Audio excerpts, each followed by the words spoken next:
ইসলামী মাস হিসাবে রমজানে রয়েছে বিশেষ গুরুত্ব ও মর্যাদা। রমজান মাসে যে কোনো ইবাদতের সোয়াবই বহু গুণ বেড়ে যায়। রমজানের প্রতিটি নফল ইবাদতের সোয়াব ফরজ ইবাদতের সমান। প্রতিটি ফরজ ইবাদতের সোয়াব হয় ৭০টি ফরজ ইবাদতের সমান। তিনটি কারণে পবিত্র রমজান মাস অন্য মাসের থেকে ফজিলত ও মাহাত্ম্যপূর্ণ। চলুন জেনে নিই সেই তিনটি কারণ সম্পর্কে বিস্তারিত। রোজা।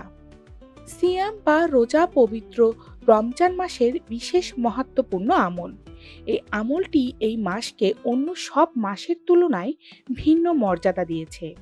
সারা বছর সাওয়াল, আরাফার দিন, আশুরা প্রতি সপ্তাহ ও মাসে বিভিন্ন নফল রোজা থাকলেও ফরজ করা হয়েছে পবিত্র রমজানের রোজা।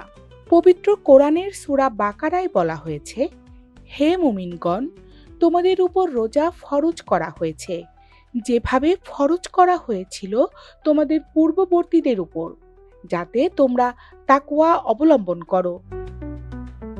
কোরআন। রমজান মাসকে বলা হয় কোরআন নাজিলের মাস। এই মাসের প্রাণ কোরআন তিলাওয়াত।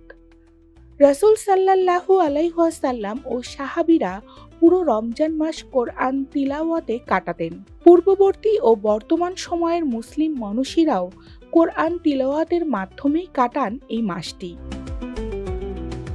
রমজান মাসে কোরআন নাজিলের বিষয়ে বর্ণিত রয়েছে, রমজান মাস এ মাসে কোরআন নাজিল করা হয়েছে মানুষের জন্য হিদায়াত স্বরূপ এবং হিদায়াতের সুস্পষ্ট নির্দেশনাবলী ও সত্য মিথ্যার পার্থক্যকারী রূপে।